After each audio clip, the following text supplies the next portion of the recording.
السلام عليكم ورحمة الله وبركاته. أشياء كنا أورمو كوبوتو جرى جرسوا بتيجي سولين كودي. سنين رابدي تريون تكيسن بيفما جدا بفهارة يا في وجيارة يا سنين في. وأنا داك أبدي في جرا ترى سنين بما أما فموتو يو جرى جتشوف في كدو فيديو براك سبت رجينا فين. Haala kanaan isinirraa baduu kiyyaaf dhiifama isiniin jedhaa. Hojii eegalee akkasuma immoo hojiilee hedduu jechuudha isinis fayyadu isinillee irraa gammaddanidha. Akka fakkeenyatti kan har'a qabadhee dhufe lakkoofsa bilbilaa wajjin hojii kiyya isin beeksisuu fi isinirraa baduu fi isin beeksisuu dhiisuu kiyyaaf dhiifama. Isin beeksisuu diduu odoon tahin haalatu naa hin mijannee meeshaalee galchinee meeshaalee sana mootuyyuu oliif gadi geessuun nama meeshaa bituun biizii ta'ee hordoftoota fi kabajamtoota kiyya mee maraafuu lakkoofsa kiyya jalqaba irratti duwwaa 978157275 jechuun waatisaappii akkasuma immoo teelegiraamaan barreeffama fi sagaleen na dubbisaa isiniin jedha. Akka fakkeenyatti meeshaan asitti argitan kun meeshaalee hedduu bareedaa tahee fi akkasuma immoo meeshaa filatamaa taheedha. Wanni ani isinii himuu barbaadu viidiyoo kana keessatti yoo jiraate meeshaalee biyya ambaatii hin bitinaa. Biyya keessan keessatti bitutu irra isiniif caalaa. Tokkoffaa irratti meeshaan faashina torbaanii fi ji'aan kan jijjiiramee dhufuudha. Dhugaadha maallaqa achirraa ergitanii bituu namoonni hundi yookiin ammoo maatiin kennanuu bitaadhaniin hin bitan jettanii sodaattanii yeroo har'aa kana onlaayiniin yookiin ammoo akkuma meeshaan ammayyaa'ee jireenya illee ammayyaa'ee jira.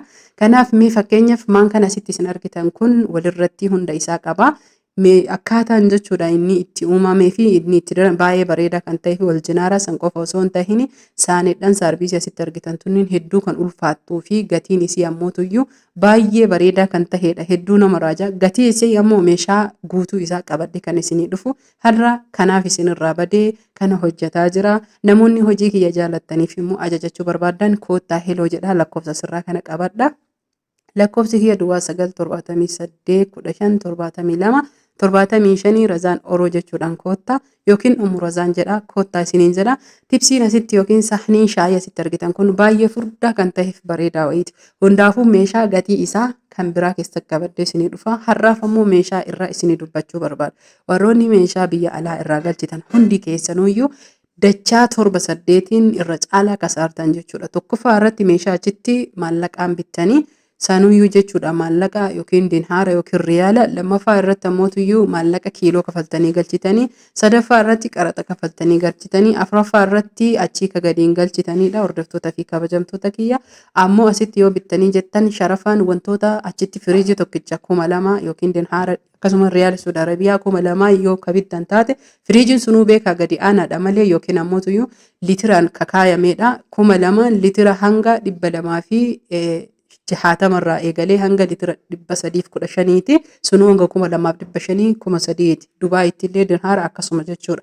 Garuu biyya keessatti isa kana bareedaa kan tahe hanga 40,000 akkaataa barbaadan 45,000 guddaa jechuudha. Kan 30,000 illee jira kan 25,000 illee jira. Sun akkaataa filannoo keessaniitiin kana jechuun kiyya isa tokkoffaa jedhameeyyuu biyya keessatti bareedaa filattanii bitattanii guddaa kan tahe jiddu galeessa ammoo kaffaltiin achii keettaniin kaffaltiin qaraxaa fi akkasuma gadi feesiftan isinirraa hafa.